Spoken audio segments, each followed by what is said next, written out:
So this may or may not ever be useful to you, but it is a technique that I find quite interesting, and it's being utilized by Lego more and more as years go on. And it is essentially a way to sort of cheat making a new piece.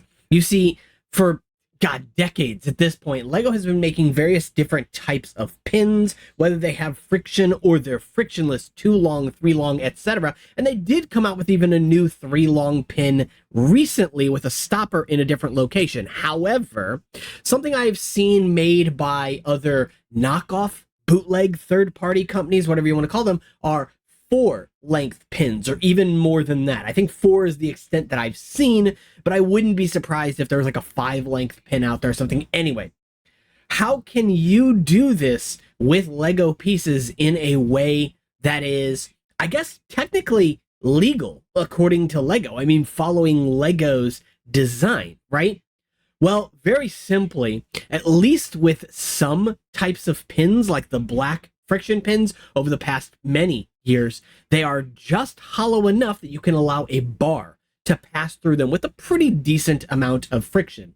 This allows for you to do things like this, where there's just a single bar going through several different pins, connecting multiple pins together. It's just a regular lightsaber bar in there, so it's only a 4 length bar. Obviously, Lego makes various different lengths of bars, and if you want to pair this technique with flexible tubes, like flexible hoses, which are roughly bar sized in diameter, technically you could get a pin that's indefinitely long.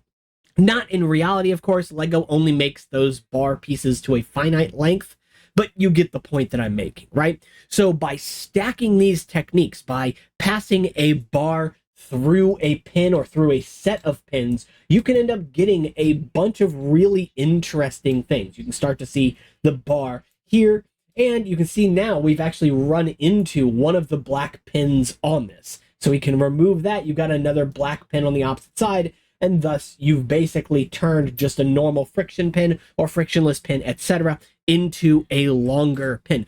The one caveat that I find quite interesting about this, though, and I don't know why this is the case, it's a little bit inconsistent, is that for some reason, friction 3 length pins, the gap inside of them is smaller than a bar, but also frictionless 2 length pins, the gap inside them is wide enough for a bar. However, it does not allow a bar to pass all the way through. There's a stopper inside of these in the very middle, and it has to be one of the more modern, let's say within like the last 10 years of these. After a while, they get too narrow on the inside to even allow a bar to go in at all, and even then that bar was still a bit difficult to get out. Again, I don't know exactly why there's a discrepancy here, why it is the friction version of the 2 length pin but the frictionless version of the 3 length pin. Doesn't make sense to me, but thankfully, at the very least, with the 2 length pin, you could just stack these forever. You could just keep packing them onto a bar.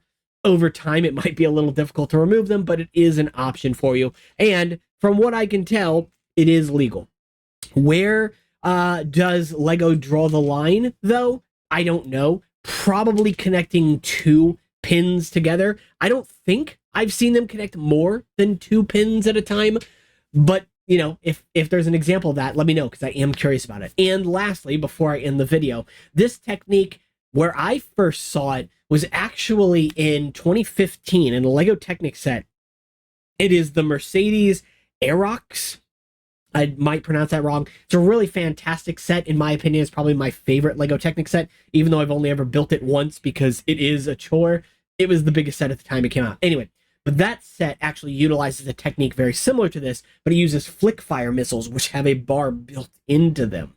So it is using those and shoving those into pins. This is sort of the precursor to using bars and putting these in pins instead. And you can see these being used more and more in newer Technic sets as time goes on. I love it. I welcome it, and hopefully you guys enjoy it too. Hopefully you enjoyed the video. If you learned anything from this one, I'd appreciate a subscribe. And yeah, hopefully I deserve it. Anyway, take care.